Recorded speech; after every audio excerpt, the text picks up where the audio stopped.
The next Deflategate.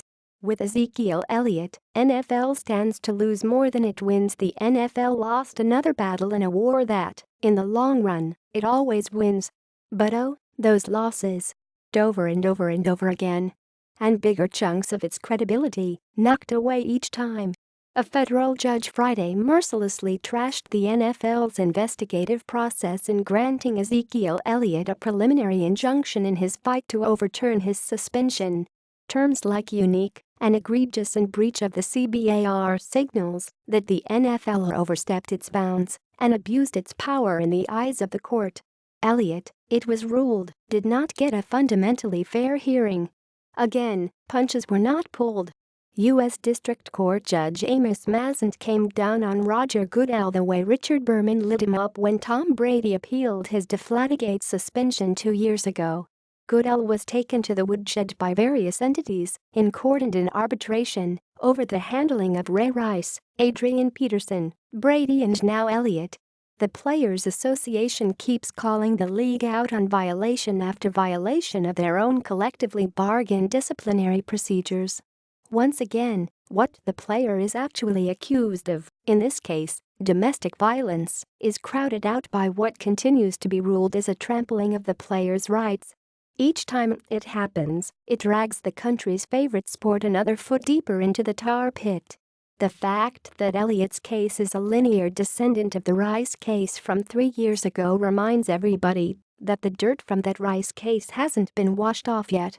And because they're the NFL, and this is what they do, earlier Friday they did a Lazarus job on Josh Brown's case, which is now inextricably tied to both Rice and Elliott. Now, here comes another layer of crud. And forget the crud from the Brady case. Of all the ugly reminders this dredges up, the 2 solid years of Deflategate is the worst, and in this case, most relevant. If nothing else, the way Elliott has bounced from a long suspension to a court-approved reprieve for the whole season in the foreseeable future brings the painful memory of the Brady mess writhing back to life. Nobody wants that. But because the NFL never learns its lesson, and because it never lets a chance to flex its muscle against the players pass it by, that's what we're going to get. That cloud that constantly blanketed the drama of the games and its big reels throughout Deflategate, it's floated back in.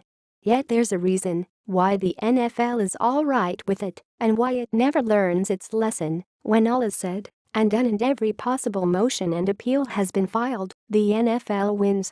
The courts eventually rule that the collective bargaining agreement gives Goodell the right to do exactly what the union agreed he could do back in 2011. In Brady's case, that was determined 1 step shy of the Supreme Court.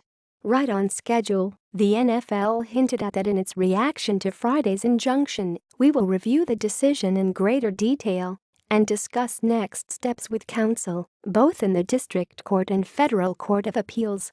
Peterson ended up suspended. So did Brady.